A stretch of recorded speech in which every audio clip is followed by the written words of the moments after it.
Hey everyone, welcome back to the Monday SITREP. My name is CB Harris. Today we're going to talk about some insanity coming out of California. Yes, more insanity coming from California. Now I think we need to take a look at this because obviously this is the way the anti-gun people want the rest of the country to go as well. So later on the Life or Death Files, we're going to talk about a man who stopped a burglary. He was armed, he stopped a burglary, and he showed some restraint with his firearm, and I think he did the right thing. Later on What's New, there are 3 products for your AR-15 from Hogue I'm pretty interested in.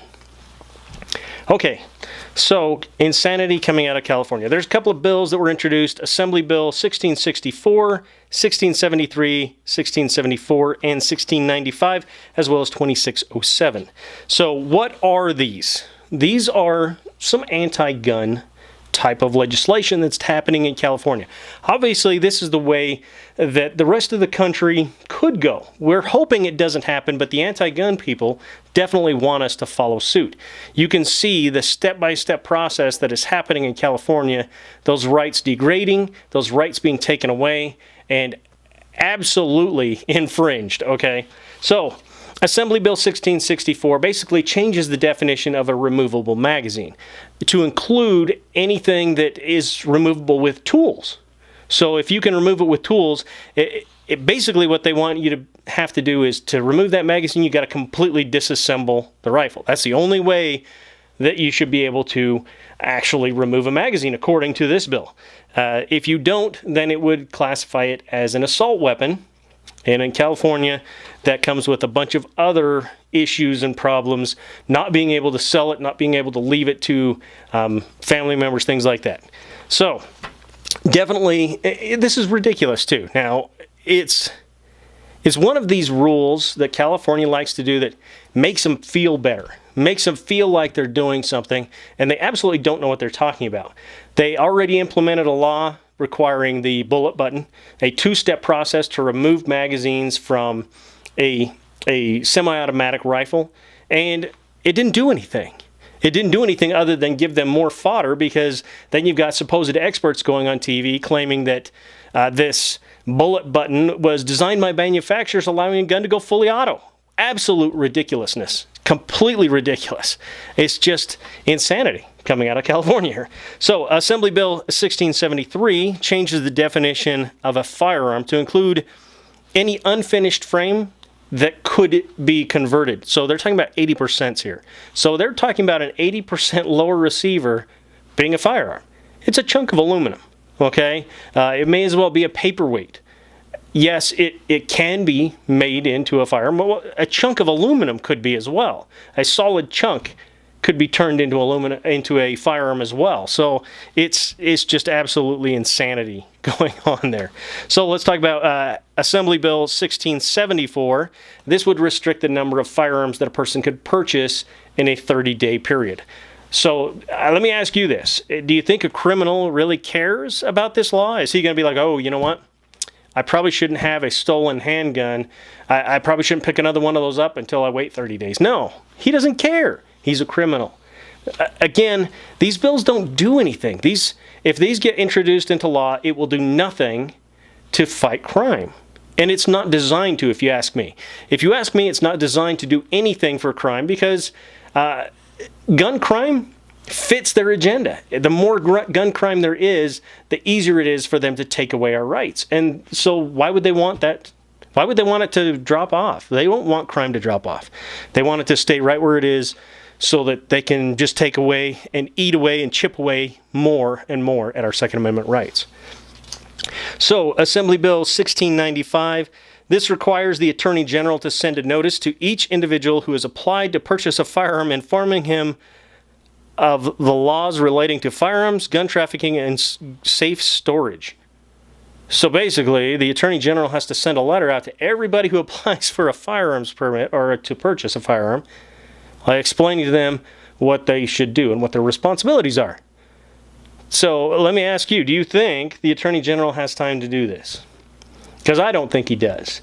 They have a lot of crime in California, and I think that he should probably be doing some other things. He should probably be worried about other things than this.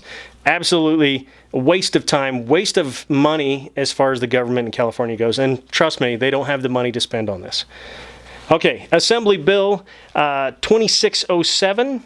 This would expand the ability of people to file a restraining order and get firearms removed. So a person could have somebody really just say that, you know, hey, this person is, I'm afraid for my life, they might hurt me. The next thing you know, that person is having their guns taken away from them. They wouldn't even know it was coming. They aren't required to face that person. I thought this was America, where you were allowed to face your accuser. But in this case, that wouldn't be so.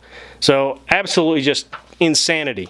Now, to top it all off, the state assembly, they decided to do it's a procedure that, you know, some states have, and this one is called without reference to file. So what they were able to do is they took a bunch of these bills and they basically skipped them ahead of the process. So really, they don't have to be read to the public as much. They go to the third reading, and it goes, let's see, what does it say? Allowed final assembly consideration without notice to the public of their eligibility for vote. So basically, they're kind of bypassing the populace a little bit in this, and it just absolutely is crazy. I wonder if that's because they know what's going to happen if they tried to do that. I don't know. Anyway, guys, I hope that you guys in California stay strong. You know, there are a lot of people, I hear people say, you know what, screw California, let them fall off into the ocean, nobody cares. But you know what, I do care. These are our brothers and sisters in California. They are Americans as much as we, you know, there are a lot of people in California I don't agree with. But they still are Americans. They still have rights. And you know what? We need to fight for them as well. We need to fight for everybody's rights who are Americans. Absolutely. So next on Life or Death, a man burglarized in Oregon, and he shows a little restraint with his firearm. So this took place in Coos Bay, Oregon. This is a couple of weeks ago. He caught 3 14-year-olds. Now, these are 14-year-olds they broke into his house, burglarizing, and he actually held them at gunpoint and made one of the boys call 911. I think that's kind of ironic. It's justice there. So he didn't shoot him. I'm glad that he didn't. These are 14-year-old kids. Yes, they are obviously on their way to a life of crime. Hopefully something like this event will maybe turn them around a little bit. I hope so. They were charged, let's see, burglary, criminal trespassing, and possession of marijuana. So, yeah. I think he showed a little restraint there. It's a good thing because, you know what, I can't even imagine having to live with shooting 3 14-year-old boys. I just can't even imagine that. So I think he did the right thing here. Hopefully they will pull their heads out and they will, in the future, maybe make some better life choices. So next on What's New, it's a couple items for your AR-15 from Hogue. All right, so Hogue has these new items, and what they have is there's a grip, they have a trigger guard, and they also have a key mod cover. And these are all G10. So this is micarta. I think that's pretty cool. I haven't seen really too much in the way of micarta for firearms like an AR-15. I see them for, you know, some grips for 1911s and things like that, but this is pretty cool to see something, a full grip for your AR-15, that little trigger guard piece to match it, as well as key mod covers. So just, you know, blanks to cover over it, but they come in a wide variety of colors. They're calling it G-Mascus because it looks like Damascus steel when they do the sanding on it and everything like that. So it looks kind of cool, and there's a bunch of different colors you can get. You can get it in classic black too, and lots of different styles. You can get it checkering, a finish they're calling Piranha finish for a good grip. They also have a smooth one. G10 naturally has a little bit of grip to it, so I think that even the smooth one would be pretty good. So they are a little bit on the expensive side. The grips anywhere from about $100 to probably in the 130 range. That's the MSRP. The trigger guard and key mod are obviously a lot cheaper than that, but still very cool products. I'm really interested in this. I'm thinking I might have to pick some of these up because I think that it would look pretty awesome on my AR-15. So anyway, guys, I hope you enjoyed the show today. If you did, it's always appreciated when you like and share. If you are not a subscriber and you want to see more shows just like this one, find that subscribe button down below, give it a big old click, and then be sure to come back next week for another Monday Sit Rep.